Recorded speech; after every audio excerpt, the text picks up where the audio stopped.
السلام عليكم ورحمة الله وبركاته. ازيكم يا حبايبي؟ عاملين ايه؟ يا رب تكونوا بخير. رجعت لكم فيديو جديد، وان شاء الله النهارده معانا الميني تورته دي. دي اسمها الميني تورته او التورت الكوري زي ما بيطلق عليها. اخويا اتصل بيا قال لي ده عاملين لي حفلة عيد ميلاد بكره. اسكت انا؟ لا مسكتش. فاشتغلت بقى، حبيت اوريهم بقى إيه ان انا شاطره وبعرف اعمل حاجات. يلا نسمي الله ونبدأ التفاصيل. بسم الله الرحمن الرحيم. معايا هنا بولة فيها 250 جرام سبونج، 250 جرام دقيق سبونج، عليهم 3 بيضات، عليهم معلقة فانيليا، عليهم نص كوباية مية، ومعلقة خل. ده اللي هيبقى النص الفانيليا. عملت الصاج، الصاج نص فانيليا ونص شوكولاتة، والصاج ده مقاس 30 في 40. بضربهم كويس مع بعض لمدة من 6 ل5 دقايق تقريبا، يعني ما بياخدش وقت خالص. هنا كان خلاص خلص. بفضيه في النص اللي هو الفانيليا. هنا انا مبطنه الصاج بورق. بفرد الخليط كله، بفرده كله بسوى واحد كده، علشان يطلع منه اي فقاقيع، وما يبقاش حته طالعه وحته نازله، يبقى كله سوى واحد، متبقاش حته عاليه وحته واطيه.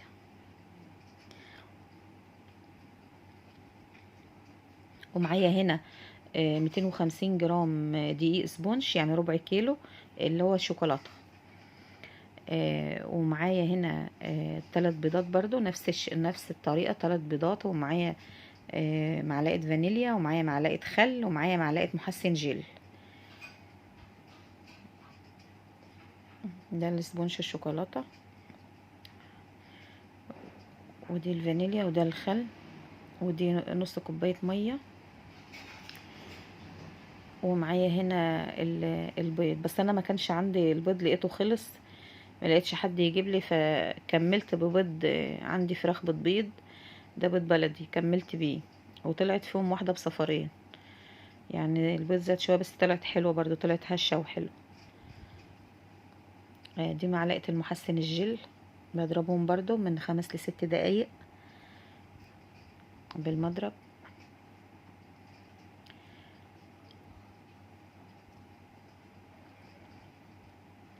وبفرده في الجزء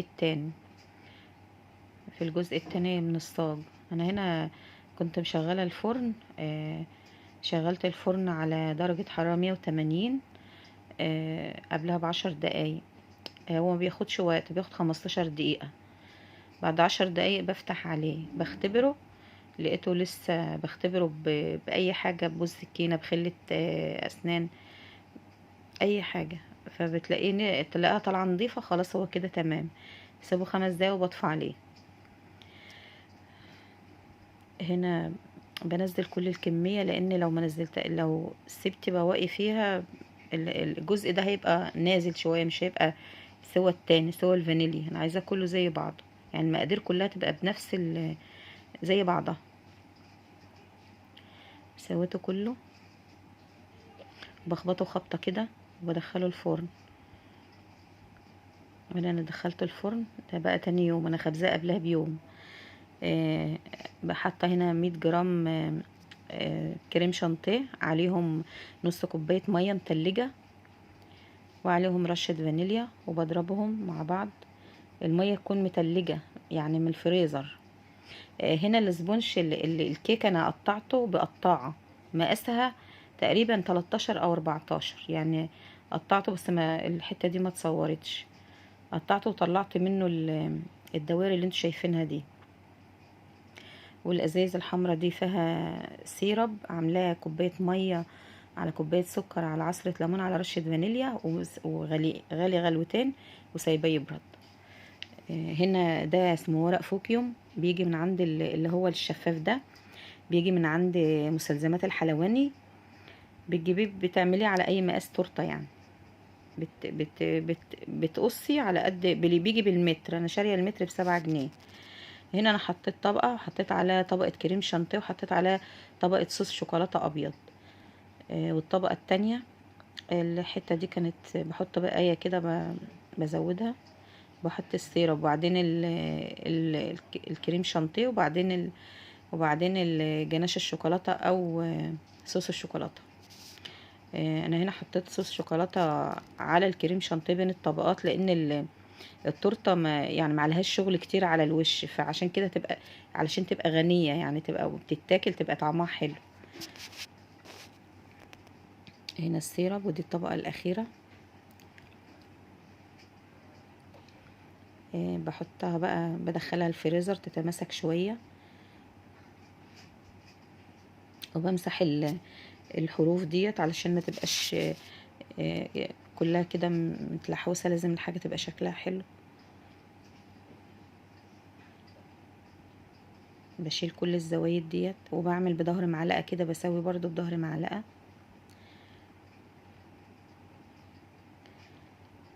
ده هنا هركنها على جنب.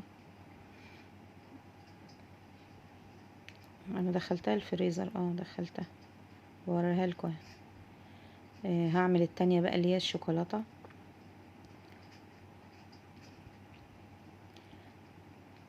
هنا في علبة هنا كان بواقي سبونج كيك كده، فستفته عملته زي علبة كده، وحطيت نفس الطبقات دي حطيتها عليها اللي انت شفتها في اول الفيديو، بس الحتة دي ما كانتش اتصورت.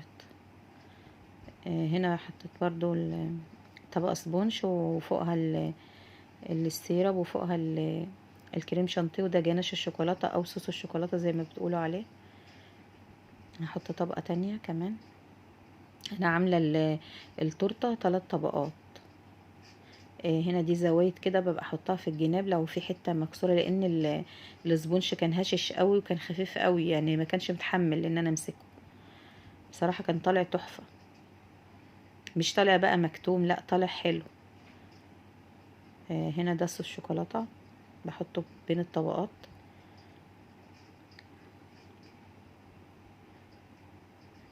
ده كان عيد ميلاد اخويا واتصلوا عليا وقالوا لي ده عيد ميلاد اخوك، فانا حبيت اعملها له مفاجأة واخد له. انا عارفة ان هو جايب من المحلات وجايبين حاجات كتير، بس طبعا الحاجة اللي انت بتبقي عاملاها بتبقى مميزة، وخصوصا ان انت بتبقى عاملاها بايديكي وللشخص وهو عارف ان انت عاملاها له هو، فبتبقى حاجة حلوة يعني.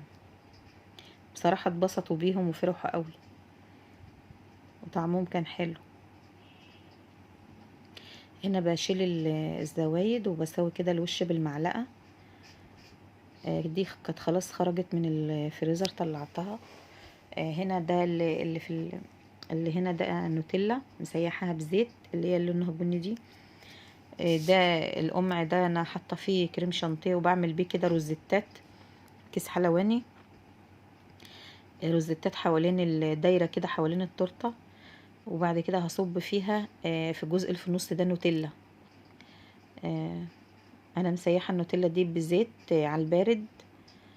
وهنا التانية كانت خرجت برضو، هعمل فيها نفس اللي انا عملته بس. هنا دي روزيتات. الكيس ده مش كيس حلواني، الكيس ده كيس لبن، لما لقيتش كيس حلواني فحطيت كيس لبن وحطيت فيه اللي اسمها التبة دي، ولا اسمها ايه اللي بنحمل بقى دي. وتصرفت يعني عادي، بنتصرف عادي. وهحط برضو النوتيلا اللي انا مسيحاها بزيت، وهعمل بقى التعريجات اللي زي اللي عملها في الناحية التانية دي. بفردها كده وبحط صوص شوكولاتة خطوط كده بالطول. انا عملت كده في التانية، بس برضو دي ما الكاميرا كانت واقفة وانا مفكراها بتصور. هنا برضو عملت خطوط كده وبوز سكينة بقى، ما كانش عندي برضو خلة. عملت بقى كده التعريجات دي اللي هي شبه القشطوطة او التريليتشي يعني، اللي هي الاشكال المتعارف عليها دي اللي طالعة ترند. هما هنا كده خلاص اتعملوا. وعملت برضو العلبة.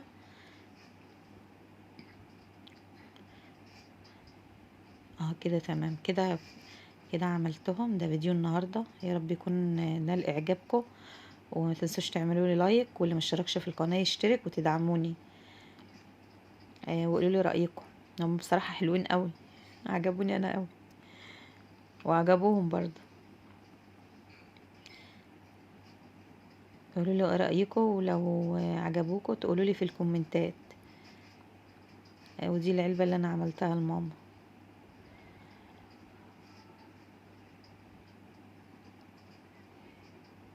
اشوف وشكم بخير، والسلام عليكم ورحمه الله وبركاته.